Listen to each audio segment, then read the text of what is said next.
Buenas gente, sean bienvenidos a este canal. En este canal mi intención es traer historias de muchos universos y series, principalmente traducidas desde el inglés al español. Todas las historias que yo traiga aquí es porque tengo el permiso de los autores. En la descripción de cada video siempre estará el link de la historia original y de su creador por si gustan mirarlo. Ahora sin más que decir, pasen y espero que disfruten de estas historias tanto como yo. Capítulo 33. Me lo prometiste, gritaba Nefeli cuando entraron en la mesa redonda. Si no puedes comprender la naturaleza de los sacrificios, muchacha, entonces no eres una guerrera, respondió Gideon con frialdad. Ah, Yura. Pero el suave y torpe llamado de Roger fue interrumpido por el repiqueteo de botas. Maestro Yura, chilló Bock mientras una cuchilla afilada le atravesaba el estómago. Ya casi he tenido suficiente de ti, gruñó Yura, envolviendo sus manos alrededor de la muñeca del macabro bastardo para dejarlo inmovilizado. Ensha, gritó Nefeli indignado. Inmediatamente después, Gideon gritó, alto, todos. El macabro bastardo, Ensha, supongo, no hizo tal cosa. Usó su mano libre para golpear a Yura y liberarse. Hasta ahí llegamos con la seguridad. Bock, sube a la mesa, gruñó Yura mientras sacaba su trabuco de nuevo. No quiero pisarte. Sí, asintió la pequeña bestia, obedeciendo rápidamente con la pistola en la mano. Yura y Ensha, mientras tanto, se pusieron a dar vueltas. Todos los demás observaban, nerviosos y tensos. Yura vio miradas constantes dirigidas a Gideon, quien parecía tener a Nefeli bajo su control. Gideon también observaba, silencioso e inmóvil. Esperar el resultado antes de realizar un movimiento. Ensha arremetió de nuevo, y Yura giró hacia un lado para esquivar el golpe. Por un instante, se convirtió en una danza entre ambos, intentando girarse hacia atrás y abrirse de un golpe. El abrigo de Yura estaba desgarrado y manchas de sangre manchaban el suelo. El estaquero arrancó astillas de hueso y dejó abolladuras en el metal. Entonces, sin embargo, Ensha se apartó, sacando un bastón similar al de Roger. El aroma que surgió con la violenta luz púrpura, sin embargo, era diferente, más parecido al cielo nocturno y al cosmos que al frío y las estrellas. Sin embargo, antes de que el aparente hechizo pudiera ejecutarse por completo, se oyó un disparo. Buen trabajo, ladró Yura mientras se abalanzaba sobre la abertura. Bock chilló ante el elogio. Supongo que la pequeña bestia apuntaba a la cabeza de Ensha, o quizás a su pecho, pero le dio en el hombro del brazo levantado. Sea como sea, le dio a Yura una oportunidad. No intentó un golpe fuerte de inmediato. En cambio, se dedicó a girar con una miríada de pequeños golpes, manteniendo a Ensha tambaleándose y desequilibrada mientras intentaba mantener el ritmo. Era la misma estrategia que Yura había usado con el Caballero Oscuro en la Península del Llanto: dañar la armadura, abollarla, forjar puntos débiles. Entonces, sin embargo, Ensha se apartó y su espada apuntó a Bock.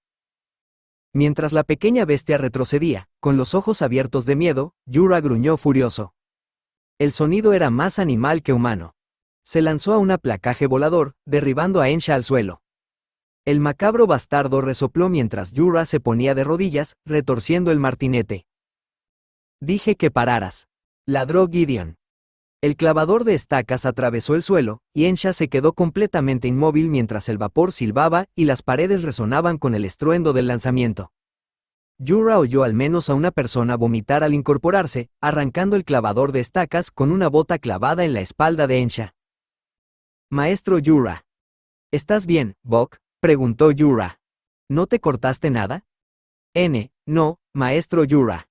Por favor, su estómago. Sobreviviré, muchacho, le restó importancia. Volviéndose hacia Gideon, comentó, un lugar seguro, ¿eh? ¿Bajé la guardia? Tras un momento en el que estuvo seguro de que Gideon rechinaba los dientes, el hombre declaró, sí, parece que. Ensha se adelantó un poco. Yura se burló, desabrochando los cinturones del conductor de la estaca. Como su amo, tienes mis disculpas. Yura, está sangrando mucho, dijo Roger, acercándose con ojos preocupados. Se curará, dijo, despidiéndolo, casi arrojando el clavador de estacas y su pistola sobre la mesa junto a Bock.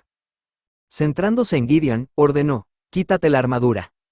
En el silencio que siguió a la reunión, el hombre en cuestión preguntó, ¿perdón? Dije que te quitaras la armadura, gruñó Yura, y su gorra y guantes se unieron a sus armas sobre la mesa, porque voy a vencerte, y si tengo que atravesar esa armadura, no sobrevivirás. El silencio persistió. Nefeli se quedó boquiabierto, con una mirada incrédula. En voz baja y admonitoria, Gideon preguntó, ¿entonces ignorarías los juramentos de paz tan fácilmente? Yura se burló, poniendo los ojos en blanco mientras se quitaba el abrigo, y Bok estuvo de acuerdo. Fue tu amigo quien los rompió primero. ¿Con qué propósito entonces? Insistió Gideon, concentrado únicamente en Yura. Alguien tiene que pagar lo que le hiciste al pueblo, gruñó. Si puedo hacerte sentir aunque sea una fracción de lo que esa pobre gente sintió, lo consideraré una deuda bien pagada. Nefeli respiró profundamente y pareció estar en conflicto. ¿Yura? Preguntó Roger con incertidumbre. Todo por culpa de unos miserables albinaúricos. Gideon se burló, sin impresionarse en absoluto. Yura se cruzó de brazos, esperando. Tras un largo y tenso momento, Gideon avanzó lentamente por la sala. Yura oyó a Roger tomar aire y levantarse. Todos los presentes empezaron a murmurar en voz baja. Gideon dejó su bastón sobre la mesa y extendió la mano para soltarse el yelmo. Si me consideras un viejo decrépito. Donde los hombres mueren jóvenes, se aprende a temer a los viejos. Te aconsejo que no me consideres un mocoso inmaduro, respondió Yura con frialdad, arremangándose. Gideon se tomó su tiempo para quitarse la armadura. Yura no apartó la mirada ni una sola vez, esperando. Finalmente, Gideon se quedó de pie con una túnica sencilla y pantalones sencillos, con toda su armadura cuidadosamente guardada sobre o debajo de la mesa mientras los otros manchados se movían inquietos. Su figura era delgada, pero robusta. Otro paralelismo entre él y German, pensó Yura con acidez. Sus ojos eran extraños, oscuros y brillantes a la vez, con un brillo inhumano. Aparte de eso, sin embargo, parecía un hombre perfectamente normal, aunque de una palidez enfermiza. De pie en el centro de la sala, Gideon encaró a Yura y abrió los brazos. Vamos, lo invitó con sarcasmo. Ganen si puedes. Yura se tomó un segundo para hacer crujir sus nudillos. La placa baja hizo que Gideon se tambaleara hacia atrás, mientras alguien, que parecía Roderica, lanzaba un grito agudo. Gideon atacó a Yura con los dedos, convertidos en garras, pero Yura había sufrido arañazos mucho peores de las bestias de Yarnam, así que lo ignoró y lo derribó al suelo. Al caer sobre él, Gideon le lanzó un puñetazo, impactando con fuerza en la mejilla de Yura. En respuesta, le golpeó el cráneo con todas sus fuerzas. El crujido de la nariz de Gideon fue oscuramente satisfactorio, incluso mientras parpadeaba para alejar las estrellas. Gruñendo, Gideon los volteó. Yura siseó por el peso sobre su herida y se tambaleó hacia un lado, obligándolos a seguir rodando. Chocaron ruidosamente contra una silla, y Gideon logró apartar a Yura de un empujón. Ambos se pusieron de pie de un salto, y Gideon se movió como si diera un rodeo. Yura lo placaba de nuevo, y esta vez ambos se estrellaron torpemente contra la mesa. Se mordió la mejilla al caer, con la boca llena de sangre. Gideon le dio otro puñetazo en la cara, lo que le hizo escupir en represalia. Ante el sonido de asombro y disgusto del hombre, Yura aprovechó el momento para sujetarlo y clavarle varios puñetazos en el riñón.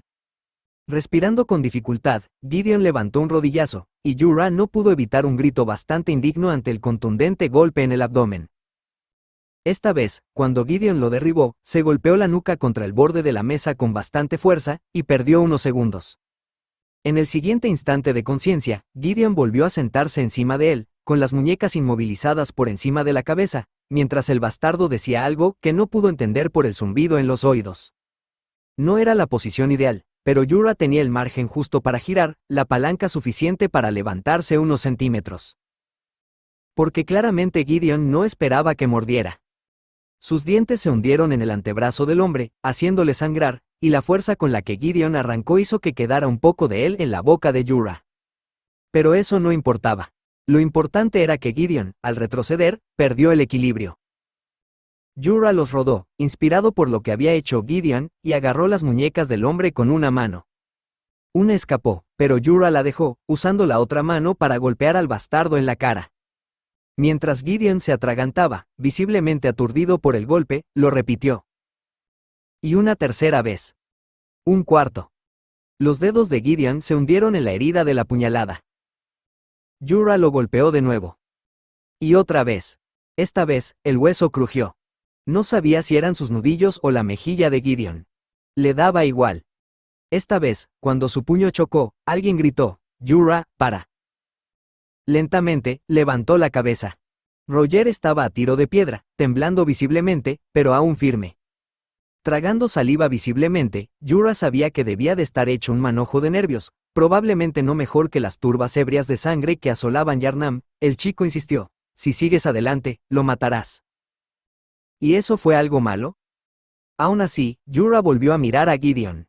El hombre respiraba con dificultad, con la nariz torcida y derramando sangre por todas partes, un ojo hinchado y cerrado, y el otro con una mirada siniestra.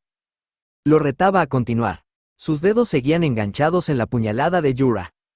Con rencor, Yura escupió el trozo de antebrazo que aún tenía en la boca.